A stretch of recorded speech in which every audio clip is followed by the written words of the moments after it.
Hello friend, स्वागत है आपके अपने यूट्यूब चैनल मार्गदर्शक करियर पॉइंट पे। चलिए, आज हम फिर 15 क्वेश्चन मैथ का लेकर के आए हैं। अगर आप इस चैनल पे न्यू हैं तो प्लीज़ इस चैनल को सब्सक्राइब करें। सबसे पहले एक मेरा क्वेश्चन है। यह क्वेश्चन जो है छूट गया था, 8 नंबर का क्वेश्चन। इससे पिछला वीडियो जो लोड किए हैं उसमें मेरा एक क्वेश्चन है। अगर दो टीवी मतलब दो ठो टीवी है, उसका लिंक प्राइस विक्रय मूल्य कितना हो गया। दोनों टीवी को अगर बेचता है तो एक टीवी का विक्रय मूल्य हो गया 9,900 रुपया है। तो अगर 10% के लॉस पे बेचता है, एक टीवी को प्रॉफिट पे बेचता है, 10% का लाभ हुआ और एक टीवी में 10% की हानि हुई। एक टीवी में कितना हुआ तो 10% की हानि हो गई। तो इस टीवी का जो है हानि प्रतिशत का राह निकालने के लिए अगर इस टाइप का सवाल रहे तो हम कैसे बनाएंगे। x plus y, x plus minus y, x plus sorry x plus minus y plus minus x y पे हम बना सकते हैं, बट 100 पे बना सकते हैं। चलिए, इस पे हम 10% का पहले पे प्रॉफिट हुआ, फिर 10% की लॉस हुई। इस स्थिति में 10 गुना 10 कर देंगे, बट 100। 0 0 कट गया, 0 0 कट गया, यह कट गया बराबर 1% माइनस 1% हानि हो गया। इसका आंसर 1% हानि होगा। चलिए, बना लीजिएगा। अब हम नेक्स्ट सवाल की ओर करते हैं। कह रहा है कि 17 नंबर का क्वेश्चन किधर गया। हाँ, देखिए, ये क्वेश्चन कह रहा है कि एक व्यापारी अपनी वस्तु पर कीमत पर इस प्रकार अंकित करता है कि पहले क्या करता है, 15% का बट्टा देता है। बट्टा मतलब होता है छूट। देने के बाद भी वह 20% का लाभ कमा लेता है। तो वस्तु की कीमत अगर 170 रुपया है तो वह अंकित मूल्य उसका ज्ञात करें। अब एक तो सूत्र भी होता है, इसको हम लिख सकते हैं। अंकित मूल्य को मार्क प्राइस कह सकते हैं। मार्क प्राइस बराबर होता है कॉस्ट प्राइस मतलब selling price plus 100 plus minus loss या profit, but 100 plus minus discount. यहाँ पे माइनस डाल दीजिए, डिस्काउंट। इसको हम मार्क प्राइस कितना है नहीं देना है, अंकित मूल्य निकालना ही है। तो MP but CP cost price कितना है, सेलिंग प्राइस 170 रुपया। तो 170 रुपया और 100 प्लस प्रॉफिट मतलब कितना प्रतिशत का लाभ कमा लेता है तो 20% का लाभ कमा लेता है। और वह वस्तु को बेचता कितना प्रतिशत का छूट देता है तो 15%। तो 100 में से 15 घट जाएगा, हो जाएगा 85। 17 पचे 85 या 17 दहें का 100। अब चलिए, 24 पंचे कितना हो जाएगा 110। अब MP बराबर मतलब मार्क प्राइस बराबर होता है अंकित मूल्य बराबर होता है मार्किंग प्राइस। तो 204 24 पंचे 24, यह जीरो नहीं है। 24 गुना 10 बराबर 240 रुपया। यह मेरा आंसर हो गया। 240 रुपया इसका आंसर हो जाएगा। इसको हम दूसरे नियम से भी बना सकते हैं। देखिए, इसको हम डायरेक्ट लिख सकते हैं 170 गुना 120 बटा 85। इसको काट लीजिएगा, आप लोगों को 240 रुपया हो जाएगा आंसर। चलिए, नेक्स्ट सवाल की ओर चल रहे हैं।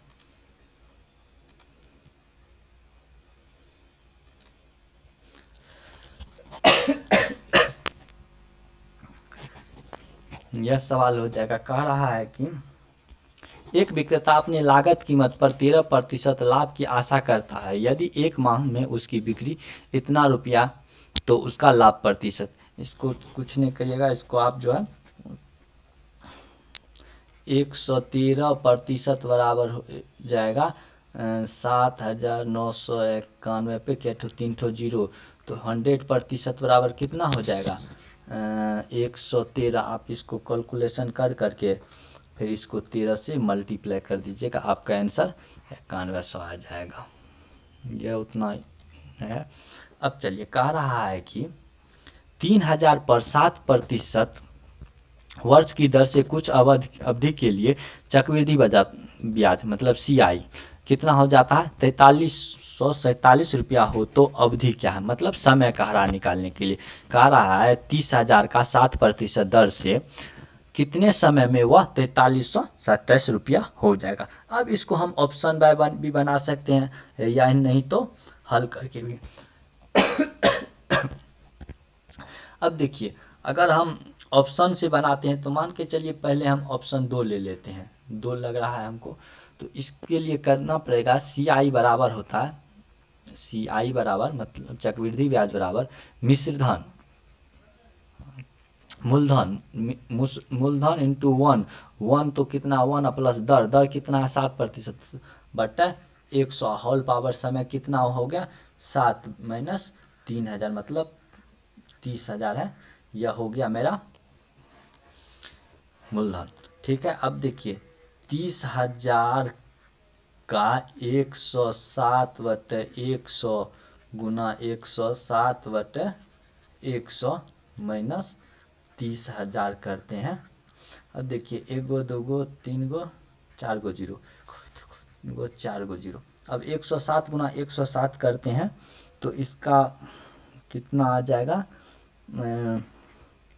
11,44,9 फिर 3 से गुना कर दीजिए। ठीक है, आपको आ जाएगा यह गुना करके 34,347 माइनस 30,000 गुना कर दीजिए। ठीक है, बराबर 4347 आंसर हो जाएगा। तो यह मेरा 2 वर्ष सही है। चलिए हम इसको दूसरे नियम से भी बना लेते हैं, और यह तो ऑप्शन से था। अब चलिए हम लेजर ले लेते हैं, इस टाइप को मिटा देते हैं।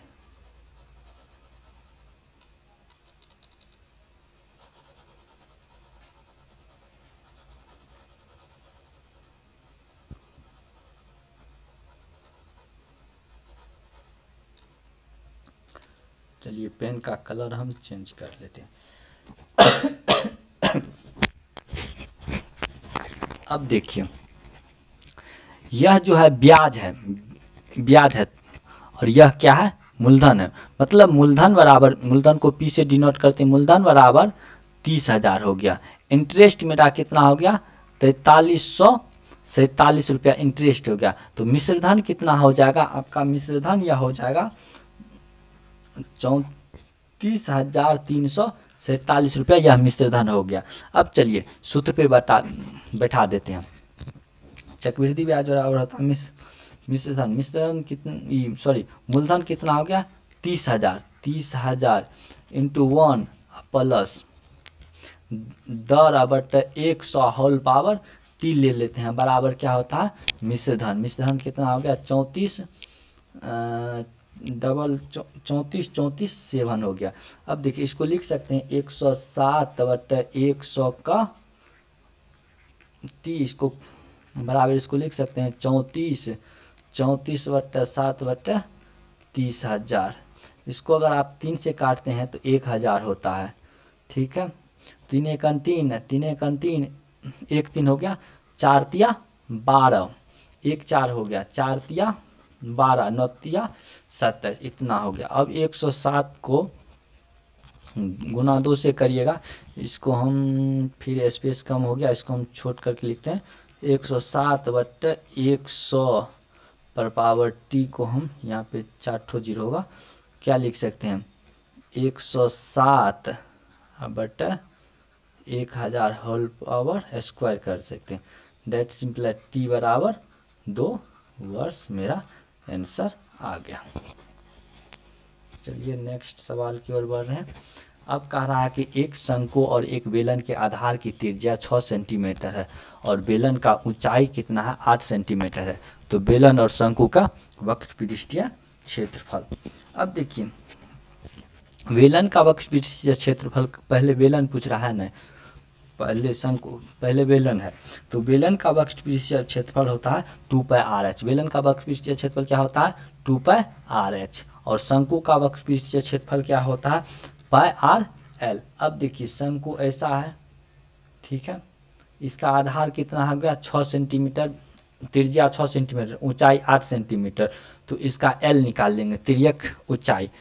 इसको हम लिख सकते 8 8 64 छछा का 36, मतलब कर्ण स्क्वायर बराबर होता है लंब स्क्वायर जो आधार स्क्वायर, तो 6 का 36 8 8 64, तो यहाँ 10 आ गया।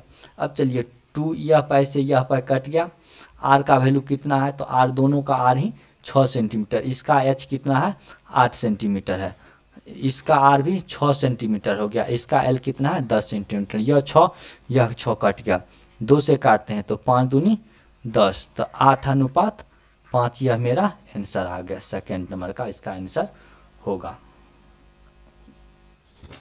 अब नेक्स्ट सवाल की ओर कर रहे हैं। चलिए यह सवाल क्या कह रहा है, एक वस्तु पर 20% की छूट और दूसरी वस्तु पर 25% की छूट दी जाती है तो बराबर है, मतलब एक वस्तु को 20% का छूट और दूसरी वस्तु पर 25% का छूट बराबर है, तो उनके अनुसार वस्तु का लागत मूल्य कितना होगा। दोनों को इसका 25% इसका 25 दोनों को पलट करके और बट्टे भाग दे दीजिए, तो यह हो जाएगा 25 25 और 5 चौका 20, 5:4 हो जाएगा। अब देखिए कह रहा है कि एक रेलगाड़ी 10 किलोमीटर दूरी 12 मिनट में तय करती है, यदि उसकी गति में 5 किलोमीटर कम कर दी जाए तो रेलगाड़ी उतनी ही दूरी कितने समय में तय करेगी। अब चलिए एक रेलगाड़ी है वह 10 किलोमीटर की दूरी कितना देर में करता है, तो 12 मिनट में तय करता है। तो देखिए 10 किलोमीटर की दूरी 12 मिनट में तय करता है, तो दूरी यहाँ पे दिया हुआ है और समय दिया हुआ, तो रेलगाड़ी की हम चाल निकाल लेंगे। चाल बराबर क्या होता है, दूरी बटे समय, दूरी कितना है 10 किलोमीटर, समय कितना है 12, 12 को अगर हम क्या करेंगे घंटा में बदलेंगे, यह मिनट में है, यहाँ किलोमीटर है, तो किलोमीटर को यहाँ पे समय कितना है मिनट में दिया हुआ, मिनट को हम घंटा में बदलने के लिए 60 से गुना करते हैं, तो 12 पंचा 60, तो 10 पंचा 50 किलोमीटर प्रति घंटा इसकी चाल हो गया रेलगाड़ी की चाल। अब कह रहा है कि 5% हम चाल को कम कर दें, तो 5% चाल कम कर देते हैं, तो नई चाल कितना हो गया, नई चाल आ गया आपको 45 किलोमीटर, मतलब 50 - 5 बराबर कितना आ गया 45 किलोमीटर प्रति घंटा। अब कह रहा है कि वे रेलगाड़ी उतनी ही दूरी कितने समय में तय करेगी, मतलब दूरी कितना है 10 किलोमीटर, तो समय बराबर हम लिख सकते हैं दूरी बट्टे चाल, तो दूरी कितना है 10 और बट्टा चाल कितना है 45 आ गया किलोमीटर, ठीक है। अब देखिए 5 दूनी 10 और 9 पचा 45, 2/9, अगर हम इसको जो है यह घंटा में आ गया, इसको हम मिनट में बदलने के लिए 60 से गुना करेंगे, तो 3 तिया 9, 3 तिया 9, तो 20 तिया 60, तो 20 दूनी 40/3 बराबर 13 मिनट और 10 सेकंड, यह मेरा आंसर आ गया। अब चलिए नेक्स्ट देखिए, यहाँ पे जो है भाग दिए हैं 60 से, तो पलट करके उधर हो गया, यहाँ पे गुना किए हैं। कह रहा कि एक रेलगाड़ी 45 किलोमीटर प्रति घंटा की चाल से चल रही है, ठीक है, तथा एक आदमी 5 किलोमीटर प्रति घंटा की चाल से विपरीत दिशा में पैदल चल रही है। यदि रेलगाड़ी आदमी को 18 सेकंड में पार करती है तो रेलगाड़ी की लंबाई ज्ञात करें। अब देखिए जब भी चाल विपरीत रह कहे तो वह जुट जाएगा, विपरीत में चाल जुट जाएगा, तो विपरीत आ रहा है, मान के चलिए इधर से रेलगाड़ी जा रही है, उधर से व्यक्ति आ रहा है, तो दोनों की चाल जुट जाएगा। रेलगाड़ी की चाल 45 किलोमीटर और व्यक्ति की चाल 5 किलोमीटर है, तो टोटल चाल कितना हो गया, टोटल चाल होगी आपको 45 5 50 किलोमीटर प्रति घंटा। अब चलिए एक रेलगाड़ी 45 किलोमीटर, तो चाल हो गया आपको 45, इसका कितना हो गया 45 किलोमीटर और 5 किलोमीटर, चाल से विपरीत पैदल चला। यदि रेलगाड़ी आदमी को 18 सेकंड में पार करती है, तो आदमी को कितना सेकंड में 18 सेकंड, माना कि रेलगाड़ी की लंबाई x, तो रेलगाड़ी की लंबाई क्या मान लेते हैं, रेलगाड़ी की लंबाई x मान लिए, ठीक है। अब देखिए दूरी बराबर क्या होता है, या चाल बराबर दूरी बट्टे समय, तो चाल कितना दिया हुआ है, चलिए 50 है ना, इसको हम क्या करते हैं यहाँ पे सेकंड में दिया हुआ है और आंसर भी हमको मीटर में लाना है, तो इसको चाल को हम सेकंड में पहले बदल लेते हैं, 50 को जो है हम मीटर पर सेकंड में बदलने के लिए 5/18 से भाग कर देंगे, 5/18 से गुना कर देंगे। अगर चाल को कहे, चाल अगर मीटर प्रति सेकंड में दिया रहे, उसको किलोमीटर में बदलने के लिए 18/5 से गुना करेंगे। अगर चाल किलोमीटर प्रति घंटा में दिया रहे, अगर हम उसको मीटर पर सेकंड में बदलने के लिए क्या करेंगे, तो 5/18 से भाग कर देंगे। अब ये 25 कितना हो गया, 200, सॉरी 25 हुआ ना, तो 250/18। अब रेलगाड़ी की लंबाई x है, मान लेते हैं। चलिए अब क्या हो गया, दूरी, तो रेलगाड़ी की ही दूरी तो व्यक्ति की ही दूरी होगी, तो डायरेक्ट लिखिए ना, रेलगाड़ी की मानना क्या है, दूरी बराबर क्या होता है, चाल गुना समय। तो चाल कितना है, 250/18, समय कितना है, 18 कट गया बराबर 250 मीटर, यह आंसर आ गया। ठीक है, अब चलिए कह रहा है कि 171 मीटर लंबी रेलगाड़ी 45 किलोमीटर प्रति घंटा की चाल से 229 मीटर लंबे पुल को कितने समय में पार करेगी। देखिए दूरी दिया हुआ, रेलगाड़ी की लंबाई और दूरी। जब भी कोई ट्रेन पुल को, ओवरब्रिज को, प्लेटफॉर्म को पार करेगा, तो रेलगाड़ी की लंबाई और ओवरब्रिज हो चाहे पुल हो चाहे प्लेटफॉर्म हो, यह दोनों की लंबाई क्या होगा, आपस में जुट जाएगा। तो रेलगाड़ी की लंबाई और क्या है, क्या चीज़ दिया हुआ, तो पुल की लंबाई, रेलगाड़ी की लंबाई 171 और पुल की लंबाई 229, तो कुल दूरी कितना हो जाएगा यह मेरा, तो कुल दूरी हो जाएगा 300 मीटर। आप चाल कितना है, चाल बराबर हो गया 45 को हम फिर 5/18 से करते हैं, तो 9 से डायरेक्ट ही काट ले, 9 दूनी 18, 9 5 45 बराबर 25/2। अब चलिए कह रहा है कि समय बराबर क्या होता है, समय बराबर होता है दूरी बट्टे चाल। दूरी कितना दिया हुआ है, दूरी हो गया 300/25/2 करेंगे, ऊपर में आ जाएगा 2 कहाँ चला जाएगा, तो ऊपर में गुना 2, तो 25 चौका 100, तो 4 तिया 12 गुना 2 बराबर को 24 सेकेंड। इसका 24 सेकेंड होगा। चलिए हम 24 सेकेंड किसको, चलिए इसका आंसर 24 सेकेंड, यह क्या है, डी नंबर में 24 सेकेंड। ऑप्शन टाइपिंग करने में मिस हो गया, इसका आंसर 24 सेकेंड कर देते हैं।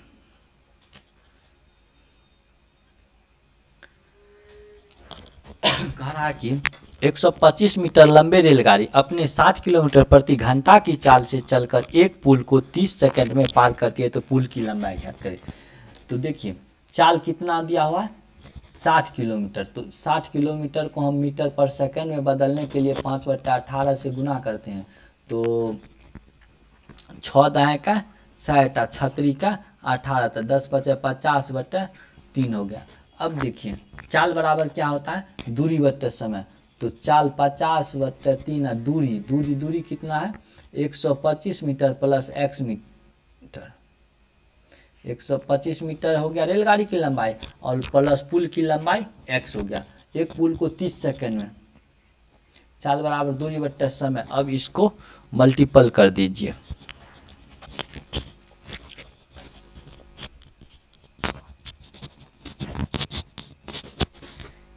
यहाँ पे हमको काटने में मिस्टेक तो नहीं हुआ, 6 से काटे, तो 6 दाएं के साथ 10 बचे 50/3, ठीक है, 5 दिया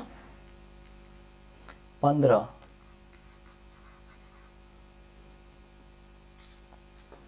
5 दिया क्या कह रहा है, 125 मीटर लंबे रेलगाड़ी अपने 60 किलोमीटर प्रति घंटा की चाल से चलकर एक पुल को 30 सेकंड में पार करती है, तो पुल की लंबाई x मान गया, 125 मीटर लंबा, चाल बराबर होता है दूरी कितना हो गया, ठीक है, दूरी बट्टे समय। चाल को हम 60 को हम 5/18 से गुना करेंगे, तो 3 से 6 से काटते हैं, तो 6 दाएं का 60, तो 10 बट्टे 56 का 18, तो 10 बचे 50/3, तो 5 को 3 को गुना करेंगे, 5 दिया 1500 हो गया, 3 को 25 को गुना करेंगे, तो यह हो जाएगा 3 को 25 को गुना करिए, तो 5 दिया 15 का 5, हाथ में 1, 3 दूनी 6, 1 7, 3 1 3 हो गया। 375 प्लस 3x। अब जो है 375 घटा दीजिए किस में से, 1500 में से।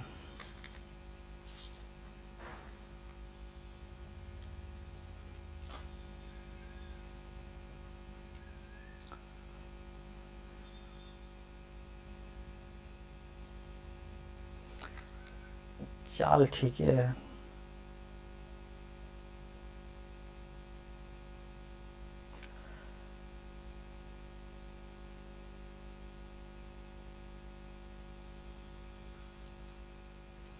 चलिए इसको हम लिख सकते हैं 3x बराबर 1500 में से 375 घटेगा तो 1125 होगा, इसीलिए x बराबर हम लिख काटिए इसको, तो 3 तिया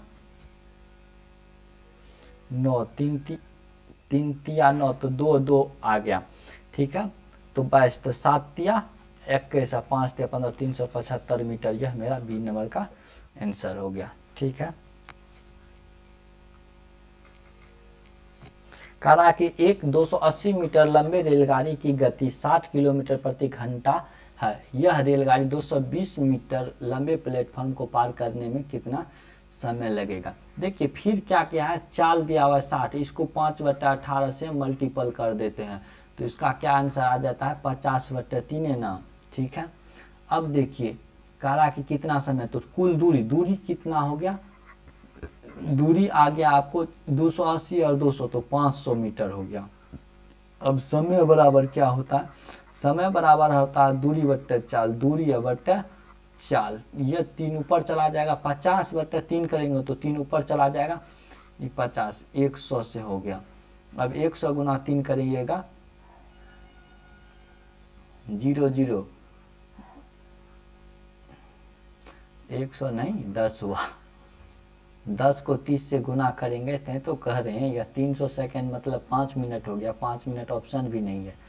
चलिए यह आ गया आपको 30 सेकेंड आंसर आ गया, 30 सेकेंड डी नंबर का, 26 का डी हो जाएगा। चलिए 27 का कह रहा है कि एक रेलगाड़ी एक बिजली के खंभे को 5 सेकंड में पार कर जाती है तथा एक 600 मीटर लंबे पुल को 35 सेकंड में पार कर लेती है, रेलगाड़ी की चाल कितनी है। अब देखिए यह सेकंड है, सेकंड जब भी हम करेंगे बनाएंगे स्टेप में सवाल तो हमको कोई भी 2 चीज़ दिया रहेगा, चाहे रेलगाड़ी की लंबाई, हाँ एक बात का ध्यान रखना है जो कि रेलगाड़ी हो लंबाई में जब भी देखेंगे तो रेलगाड़ी हो पुल हो ओवरब्रिज हो यह सब की दोनों की लंबाई रहना चाहिए तभी जा करके सवाल बनेगा। चलिए कह रहा है कि एक रेलगाड़ी एक बिजली के खंभे को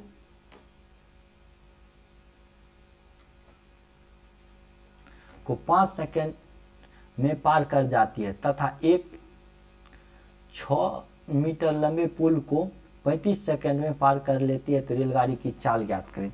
अब देखिए एक रेलगाड़ी की चाल, तो देखिए रेलगाड़ी की लंबाई भी नहीं दिया हुआ तो मान लेते हैं रेलगाड़ी की लंबाई x,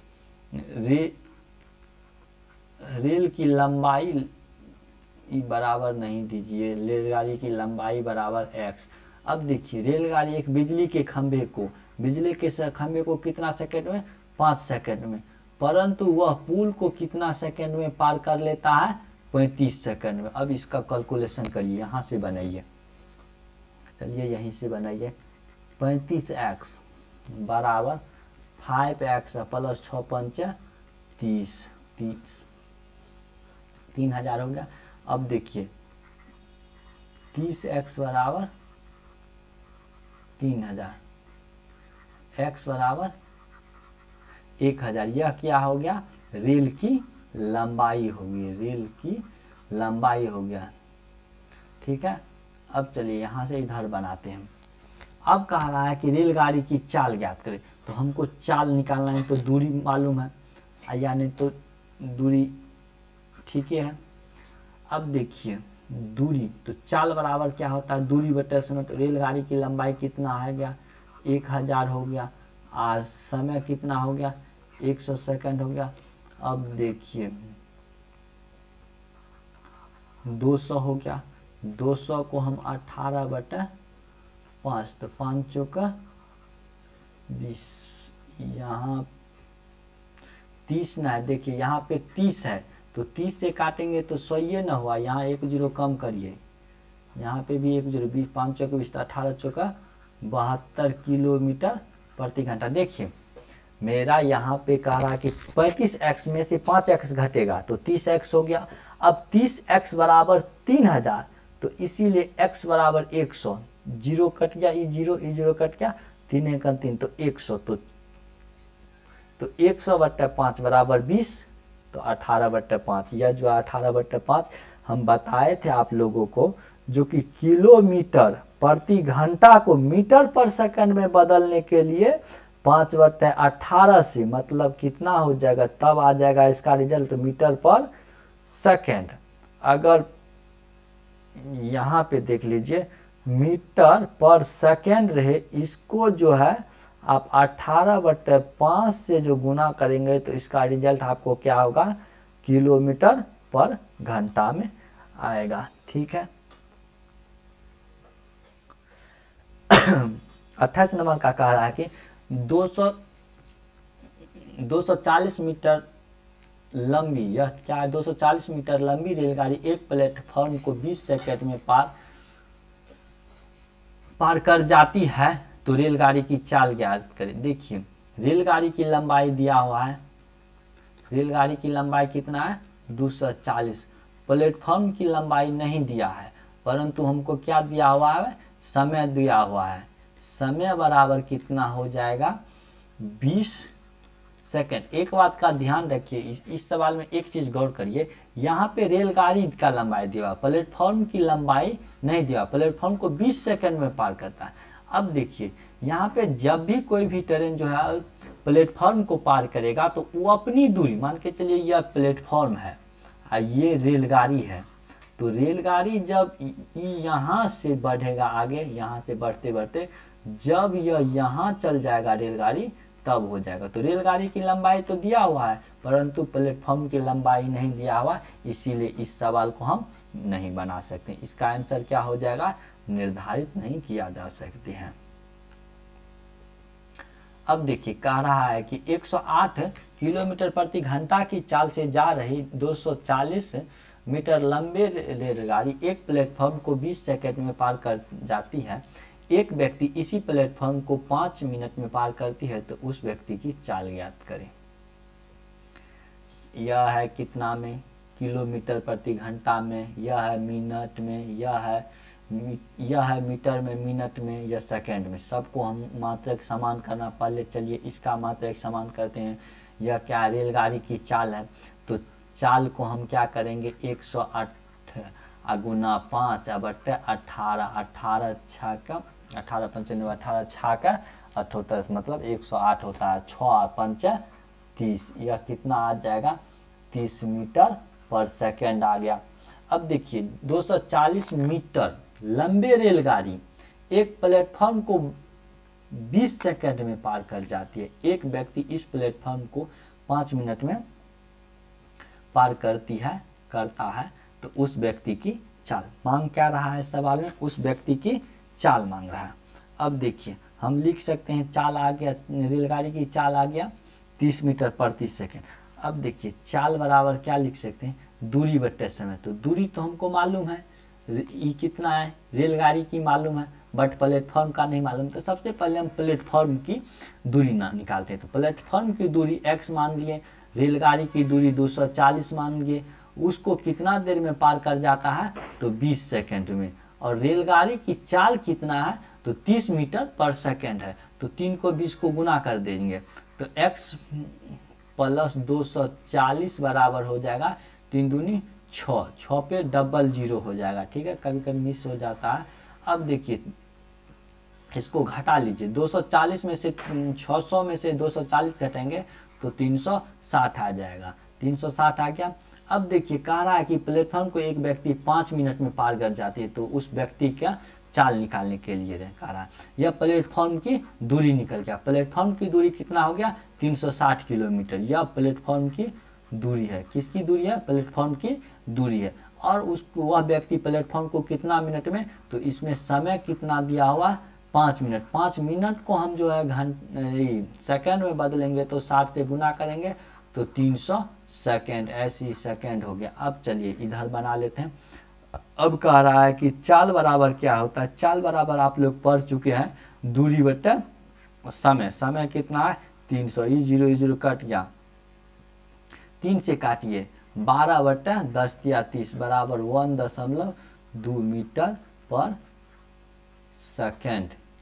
SEC आंसर आ गया, डी नंबर का आंसर आ गया।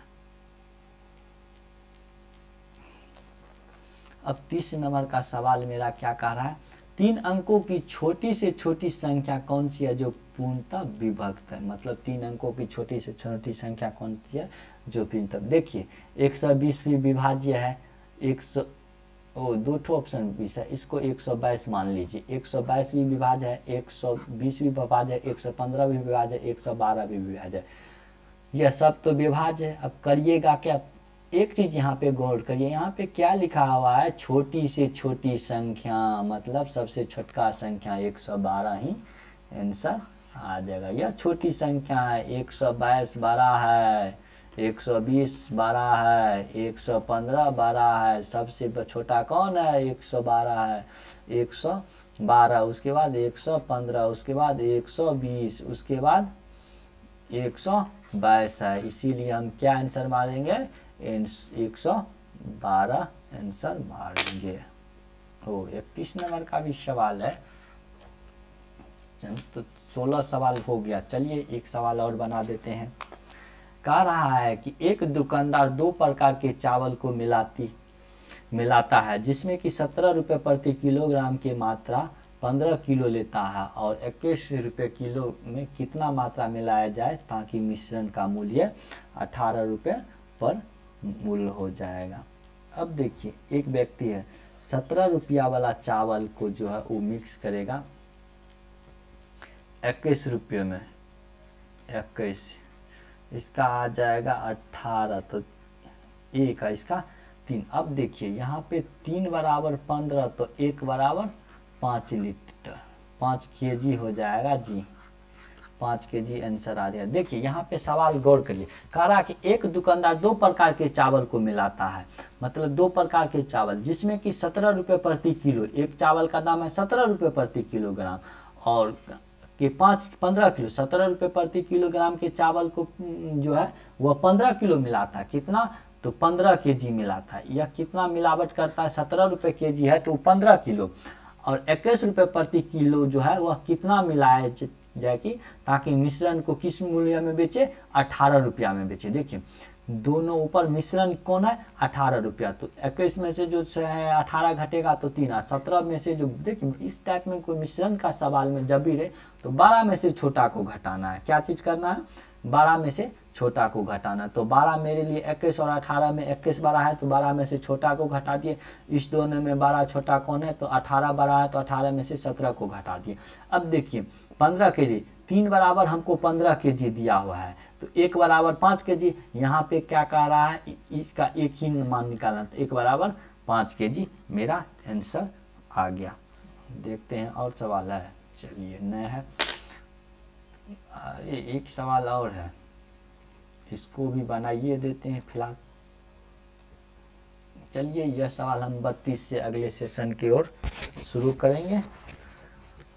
आप प्लीज़ कमेंट करके बताएं यह आप लोगों को कैसा वीडियो लगा। जब तक आप लोग इस चैनल को फॉरवर्ड नहीं करेंगे, दूसरे के ग्रुप में शेयर नहीं करेंगे, सब्सक्राइब नहीं बढ़ेगा, तब तक हम इसी तरह वीडियो ज़्यादा से ज़्यादा, आप जितना ज़्यादा व्यू आएगा, शेयर आएगा, उतना ही ज़्यादा हम वीडियो बनाने की कष्ट करें। अगर आप लोग को एक देख रहे हैं, दीपावली के शुभ अवसर पर मैथ और रीजनिंग का फाउंडेशन बैच शुरू करेंगे। अगर आप लोग इस चैनल को सपोर्ट करिएगा तब, नहीं तो ठीक है। चलिए थैंक यू और बेस्ट ऑफ